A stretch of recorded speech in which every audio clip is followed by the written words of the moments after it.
Assalamualaikum warahmatullahi wabarakatuh. Perkenalkan, saya Diah Maulia dari D3 Keperawatan.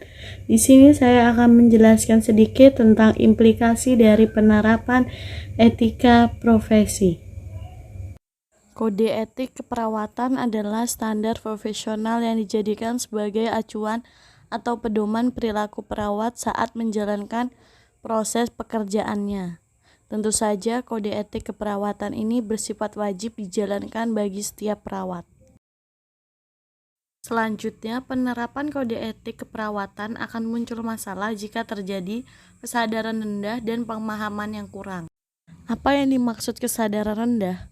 Di mana kesadaran perawat rendah dikarenakan reward yang tidak sesuai.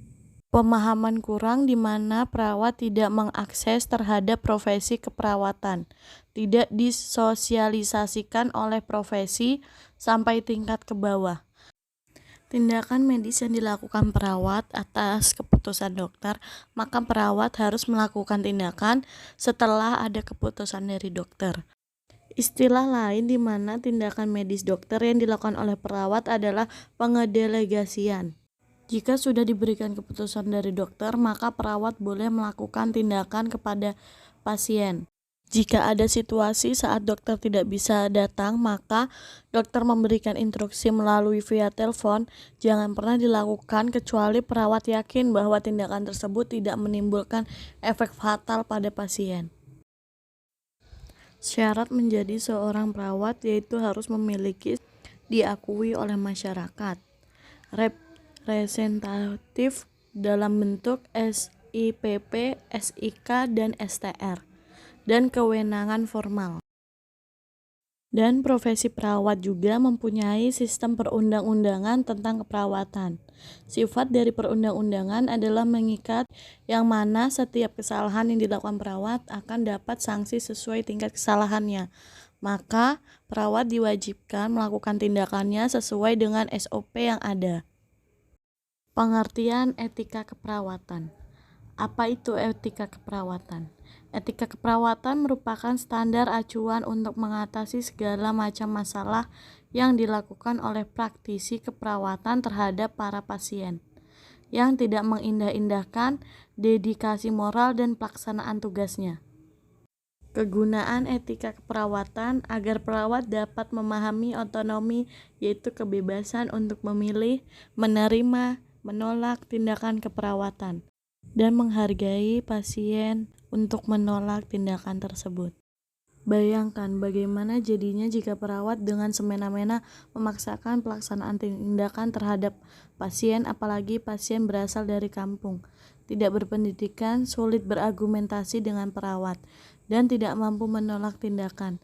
Sebagai pasien tentunya akan merasa terpaksa menerima perlakuan tersebut dan pasien tidak berdaya untuk menolak. Fungsi etika keperawatan.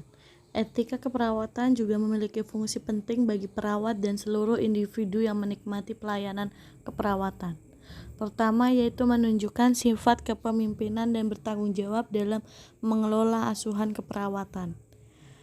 Lalu yang kedua, mendorong para perawat di seluruh Indonesia agar dapat berperan serta dalam kegiatan penelitian dalam bidang keperawatan, menggunakan hasil penelitian, serta berkembangnya ilmu pengetahuan dan teknologi untuk meningkatkan mutu dan jangkauan pelayanan atau asuhan keperawatan.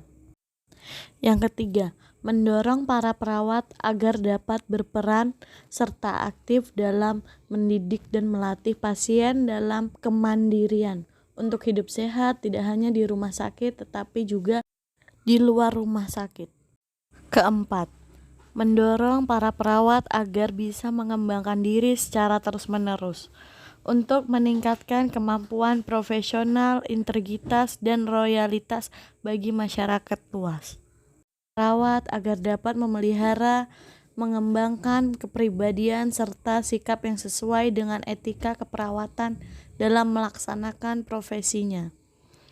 Keenam, yaitu mendorong para perawat menjadi anggota masyarakat yang responsif, produktif, terbuka untuk menerima perubahan serta berorientasi ke masa depan sesuai dengan perannya. Perawat juga mempunyai hak dan kewajiban. Hak perawat. Perawat berhak mendapatkan perlindungan hukum dan profesi sepanjang melaksanakan tugas sesuai standar profesi dan standar operasional prosedur (SOP).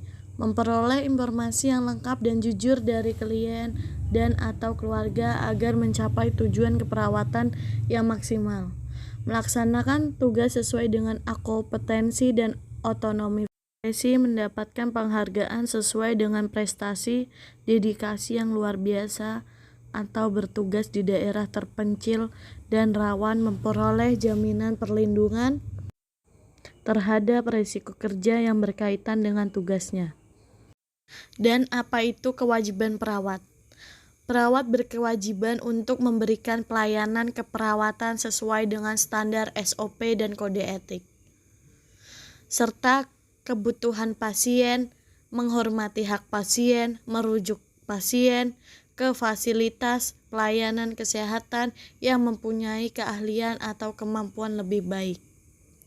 Namun, apabila tidak mampu melakukan suatu pemeriksaan atau tindakan, maka merahasiakan segala sesuatu yang diketahui tentang pasien, kecuali untuk kepentingan hukum, dan melakukan pertolongan atas dasar peri kemanusiaan, kecuali bila ia yakin ada orang lain yang bertugas dan mampu melakukannya.